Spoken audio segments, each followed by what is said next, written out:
নহৰু নহৰু হেনো সৰ্বৰোগ নিৰাময়ৰ বাবে ঈশ্বৰৰ এক আশীৰ্বাদ। নহৰুৰ গুণ প্ৰাকৃতিক অৱস্থাত বা কেঁচাই অসাধাৰণ আৰু তুলনাহীন বুলি কোৱা হৈছে। ৰান্ধিলেও ইয়াৰ বহুত গুণ থাকে আৰু অন্য ভেষজ বস্তুৰে বেয়া প্ৰভাৱ নষ্ট কৰিব পাৰে। নহৰুৱে কিছুমান ৰোগৰ প্ৰতিষেধক হিচাপেও কাম কৰে। নহৰুত কেলছিয়াম, ফছফৰাছ, আয়ডিন, লৌহ আৰু খনিজ পদাৰ্থ, ভিটামিন, ক্লৰিন আদি পৰ্যাপ্ত পৰিমাণে থাকে। নহৰুৰ এণ্টিবায়টিক গুণো আছে, কিন্তু এণ্টিবায়টিক ঔষধে যেনেকৈ শৰীৰৰ ৰোগ প্ৰতিৰোধক শক্তি নাশ কৰে, নহৰুৱে নকৰে। কাহ, শ্বাসনলীৰ শোথ, ব্ৰংকাইটিছ, হাঁপানি আদি ৰোগৰ প্ৰভাৱ নহৰুৱে কমাই দিয়ে। নহৰুৰ কেঁচা কোঁহ এটাকৈ প্ৰতিদিনে খালে হাঁওফাঁও আৰু হৃদপিণ্ডৰ ৰোগৰ পৰা ৰক্ষা পাব পাৰি। উচ্চ ৰক্তচাপ নিম্নগামী হয়।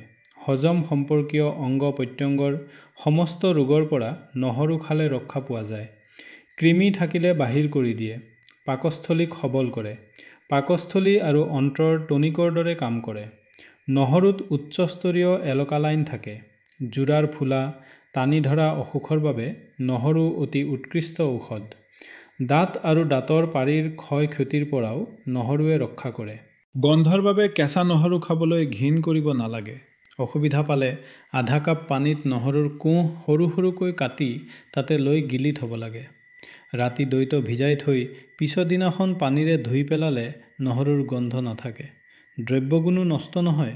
নহৰু দুই জাতৰ আছে, এক কোঁহৰ নহৰু আৰু বহু কোঁহৰ নহৰু। এক কোঁহৰ নহৰু বেছি উপকাৰী। বিভিন্ন ৰোগত নহৰুৰ ব্যৱহাৰ। যৌন শক্তি বৃদ্ধিৰ বাবে। যৌন শক্তি দীৰ্ঘস্থায়ী কৰাৰ বাবে প্ৰতিদিনে 2 চামুচ আমলখিৰ লগত 2 কোঁহ নহৰু স্ত্ৰী আৰু পুৰুষ উভয়ে খালে যৌন ক্ৰীড়া দীঘলীয়া হয়। শুক্ৰতৰল হ'লে একাপ গৰম গাখীৰৰ লগত 2ৰ পৰা 3 কোঁহ নহৰু সিদ্ধ কৰি খালে শুক্ৰ পাতল নহয়, হাড়ৰো বল বাঢ়িব।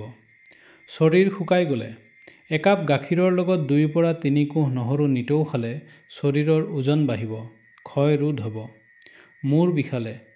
মূৰ বিষালে 2-1 টোপ নহৰুৰ ৰস নাকেৰে টানিলে মূৰৰ বিষ দূৰ হ'ব। নহৰু থেতেলাই কাণৰ লতিত প্ৰলেপ দিলেও মূৰৰ বিষ কমে। আদব পালি মূৰৰ বিষো যায়। পেটত গেছ বা বায়ু জমিলে একাপ ঠাণ্ডা পানীত 4 বা 5 কোঁহ নহৰুৰ ৰস মিহলাই নিতৌ ৰাতিপুৱা 7 দিন খালে পেটত বায়ু জমা হোৱা, গেছ হোৱা দূৰ হ'ব। ভৰিৰ তলুৱাত কৰ ওলালে 1 কোঁহ নহৰু 2 ফাল দীঘলে দীঘলে কৰক আৰু ভৰিৰ কৰটোৰ ওপৰত ফলাফালটো লগাই বান্ধি থওক। 3 দিনত কৰ নিৰাময় হ'ব। মদ খাই পেট বিষালে 2 কোঁহ নহৰু প্ৰতিদিনে খাবলৈ লওক। পেটৰ বিষ যাব। মদ খোৱাৰ ইচ্ছাও নোহোৱা হ'ব। টিবি হ'লে নিতৌ 1 কোঁহ নহৰু বটি গৰম গাখীৰৰ লগত খালে টিবিতত উপকাৰ হয়। পুৰণি ঘাঁ 4-5 কোঁহ নহৰু বটি ঘাত লগালে 7 দিনত ঘাঁ শুকাব। পুৰণি জ্বৰ হৈ থাকে, জ্বৰ এৰে কিন্তু একেবাৰে বন্ধ নহয়। এনে অৱস্থাত 5-6 কোঁহ নহৰু বটি ঘিউত মিহলাই 3-4 দিন খাওক, জ্বৰ এৰিব। ঠাণ্ডা লাগি চৰ্দি বা পানী লগা অসুখ। নহৰু আৰু তুলসী পাতৰ ৰস 5 মিলিলিটাৰ 1 চামুচ, জালুকৰ গুড়ি 1 গ্ৰাম, আধা লিটাৰ গাখীৰৰ লগত পুৱা গধূলি খালে চৰ্দি এৰা দিব। ই অব্যৰ্থ ঔষধ। হাঁপানীত এক প্ৰকাৰ হাঁপানী, এমফাইচিছা, যাৰ বাবে ৰোগীয়ে নিচা এৰিবলৈ কষ্ট পায়। এনে ৰোগত 5-6 কোঁহ নহৰু খুন্দি গাখীৰ গৰম কৰি চেঁচা হ'লে সেই গাখীৰৰ লগত খাওক, আৰাম পাব।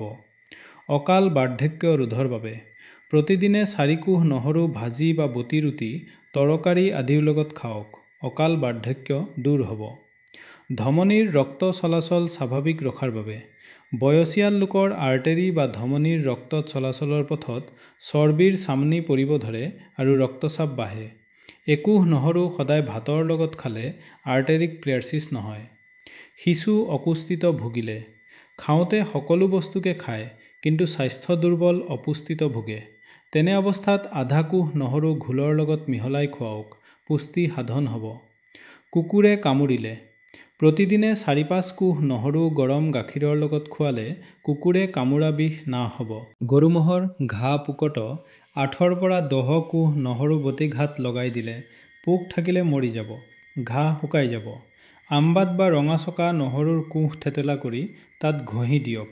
গৰমৰ কাৰণে গাত ওলোৱা ৰঙা ৰঙা চকা দাগ বা চকা বন্ধা, উখহা, উদ্ধেদ বা আৰ্টিকেৰিয়া দূৰ হ'ব। উচ্চ ৰক্তচাপ। উচ্চ ৰক্তচাপত নহৰু বৰ উপকাৰী। নহৰু 2-4 কোহ গাখীৰৰ লগত নিতৌ এবাৰ খালে উচ্চ চাপ নিয়ন্ত্ৰিত হয়।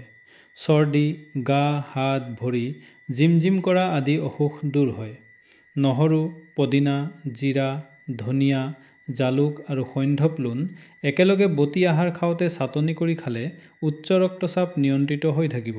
চাটনি দিনত এবাৰ খালেও হয়। মৃগী বা হিষ্টিৰিয়া। মৃগী ৰোগী মূৰ্ছা গ'লে বা হিষ্টিৰিয়াৰ ৰোগী মূৰ্ছা গ'লে শৰীৰৰ কম্পন উঠিলে নহৰু থেতেলা কৰি নাকৰ ওচৰত ধৰিব লাগে বা শুঙিবলৈ দিব লাগে। জ্ঞান আহি যায়। পক্ষাঘাত। প্ৰথম দিনা একটা নহৰুৰ কোহ খাওক। তাৰ পাছত দিনে একোটাকৈ বঢ়াই গৈ খাই থাকক আৰু 40 দিনলৈ খাওক। 40 দিনৰ দিনা 40 কোহ নহৰু খাব লাগিব। তাৰ পাছত 41 দিনৰ পৰা একোহকৈ কমাই খাওক। অৰ্থাৎ 41 দিনৰ দিনা 46 কোহ নহৰু খাব লাগিব। এই 80 দিনৰ পাছত আৰু পক্ষাঘাত ৰোগ নাথাকে। বাত বিকাৰ।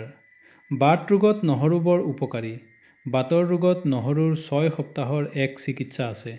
প্ৰথম সপ্তাহত প্ৰথম দিনৰ আগদিনা 5 কোহ নহৰু পানীত ৰাতি তিয়াই থওক। ৰাতিপুৱা নহৰুখিনি থেতেলাই পানীখিনিত মোহাৰি লৈ চেকি লৈ পানীখিনি ৰাতিপুৱা খাওক। তেনেকৈ 7 দিন খাওক। দ্বিতীয় সপ্তাহত 7টাকৈ নহৰুৰ কোহ প্ৰতিদিনে এই একেই নিয়মেৰে খাওক। তেনেকৈ তৃতীয় সপ্তাহত 10 কোহকৈ প্ৰতিদিনে আগৰ দৰেই খাওক। চতুৰ্থ সপ্তাহটো বাদ দিব। নহৰু এদিনো নাখাব। আকৌ পঞ্চম সপ্তাহত প্ৰতিদিনে 5 কোহ, ষষ্ঠ সপ্তাহত 7 কোহ আৰু সপ্তম সপ্তাহত প্ৰতিদিনে 10 কোহকৈ নহৰু আগৰ দৰেই খাওক। ইয়াৰে মাজৰ সপ্তাহ বাদ দি 6 সপ্তাহৰ চিকিৎসা সম্পূৰ্ণ হ'ব আৰু 58 কোহ নহৰু খোৱা যাব। নহৰু খোৱা দিনত প্ৰতিদিনে অন্য বস্তু খাওঁতে অলপ অলপ মাখন খাব। এই চিকিৎসাৰ ফলত যিকোনো ধৰণৰ বাতৰ বেমাৰ নিৰ্মূল হ'ব। এই চিকিৎসা বিশেষভাৱে ফলপ্ৰদ। বাতৰ বিষত নিতৌ 1 কোহ নহৰু গৰম ভাতৰ লগত চোবাই খালে বা 100 মিলিলিটাৰ সৰিয়হৰ তেলত 20 কোহ নহৰু ভাজি সেই তেল দিনে দুবাৰ বিচৰা ঠাইত মালিচ কৰিলে বিষ কমে। এইবোৰেই আছিল নহৰু